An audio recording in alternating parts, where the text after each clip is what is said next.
Hello, so today we're talking about Carson McCullers' The Heart is a Lonely Hunter.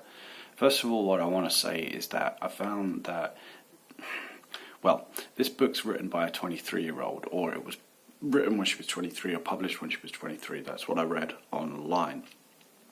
And if you consider that, it's a very impressive book. It's well written, the sentences are nice and concise and choppy and clear and bam to the point, that there's not a lot of waffle, so it's readable. And maybe that's why I read it to the end. And I was going to say another thing, which was that I didn't really like the book because I didn't feel that there was anything that I could pull from there that was useful for me to reevaluate my own perspective on life. In other words, I didn't gain any new world views. I didn't alter my perception of life from reading that book. It was simply, and not even a nice story, it was simply a tale. And which brings me to the point I wanted to make about Opera's book club. So this won the award. I think it's on the front of the book. It's Opera's Book Club Award, which means that Oprah thought it was a fantastic book. I have to say that me and Oprah have very different tastes in our reading material.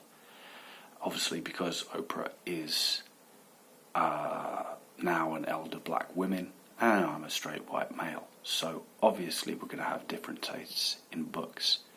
Another book that Oprah liked was To Kill a Mockingbird by Harper. And again, when I was reading The Heart is a Lonely Hunter, I was reminded of To Kill a Mockingbird. Not because in a way they're similar stories, but I think that's not why I was reminded of To Kill a Mockingbird. I think I was reminded of it because there's feels like the same pacing, the same rhythm, the same type of events that happen in the story, and also because it's very based on life events rather than trying to discuss a psychological, philosophical idea. So it's very ground level. And I'm the type of person, my head is a lot in the clouds a lot, and I like to think about ideas, and I like to think about different ways of looking at things. And so with these books, we're very walking on the sidewalk, whereas something like Paulo Coelho, you get walking on the sidewalk, but you also get your head in the clouds, ideas, new perspectives, new thoughts and visions, and exactly a change in perception by reading something like Paulo Coelho, as well as that concrete story. And I feel like in a book like The Heart is a Lonely Hunter, and also in a book like To Kill a Mockingbird, getting a very kind of on the pavement, on the sidewalk kind of story. And then you've got to evaluate whether you like those sequences of events, whether that plot is interesting to you. And as for me, it wasn't. There's a lot, I think it was a lot about the dynamics and the battles between white and black people, the attitudes towards the blacks and the blacks' attitude towards the whites, and these conversations about racism. And I suppose that is very important to an American society because it was a big part of their culture.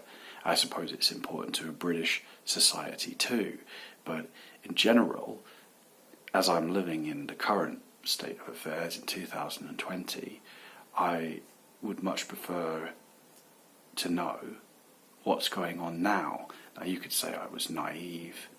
You could put any label on me that you wanted there, but I think simply I'm just not really too interested in things historically. I am very interested in the religious and the spiritual world, and I like to think about the present moment. But when I read about something about racism and something about how the blacks were perceived, or the whites were perceived, or slavery or mistreatment of the black people, I have to say that it just doesn't pull my strings. It's not the kind of story that I enjoy to read.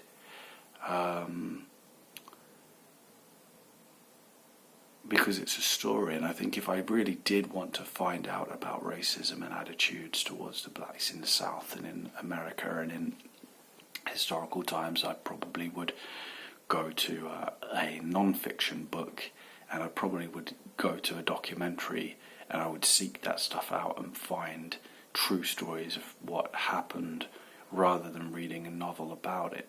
I think the point of reading fiction is well, I don't know. I feel like because I want to have an enjoyable story while also learning how to better understand people and gaining new philosophical and worldly insights into perception. And you can get that from novels, and I think the example of that is Paulo Coelho, who does it exceptionally well.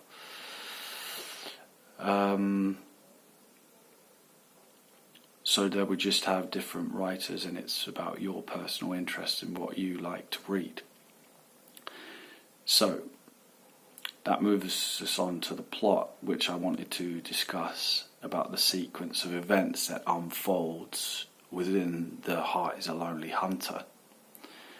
There's deaths, there's torture, violence towards a collection of black characters, which was shocking, and that actually did hook me, and for that part of the book I read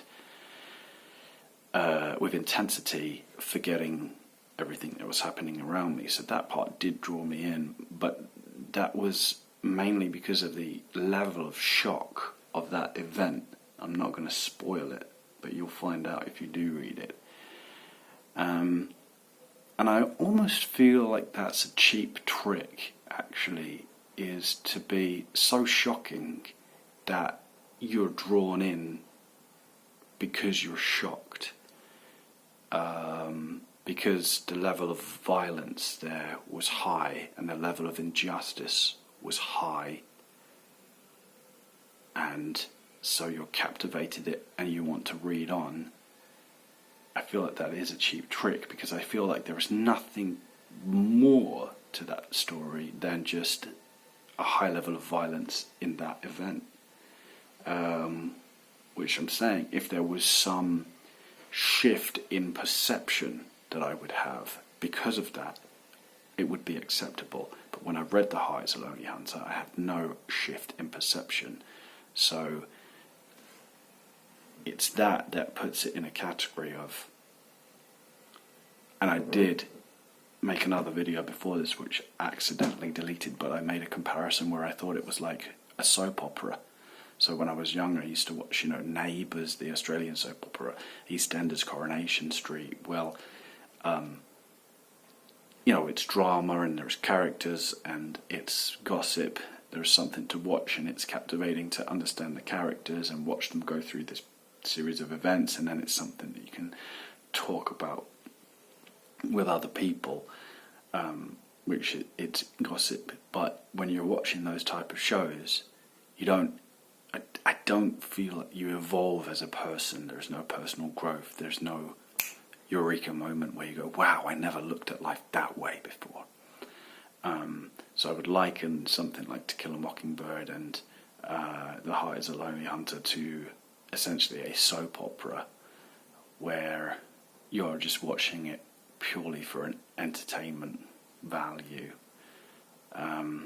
adult entertainment value, because the events that unfold are on a level above what a kid would want to read about. It's certainly more mature because things like capitalism are touched upon, and themes obviously like racial injustice are touched upon, but essentially I did feel like it was just a tale for adults, and I didn't feel like I would have a perception shift. So then I wanted to talk about the title, because I was incredibly eager to read The Heart is a Lonely Hunter. Beautiful title. The Heart is a Lonely Hunter.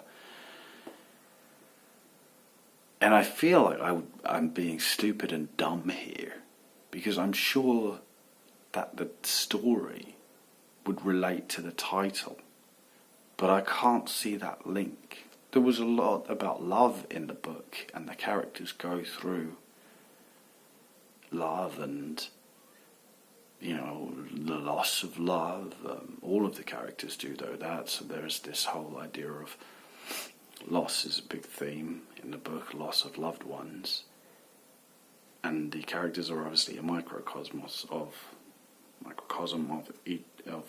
that theme. So I'm sure, I'm absolutely positive that there must be some kind of link between the story and the title, but I couldn't find it. And so that's really why this book did not connect with me on a soul level.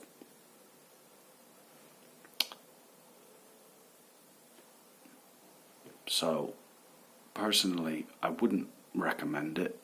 I'm much more inclined to recommend something by Paulo Coelho.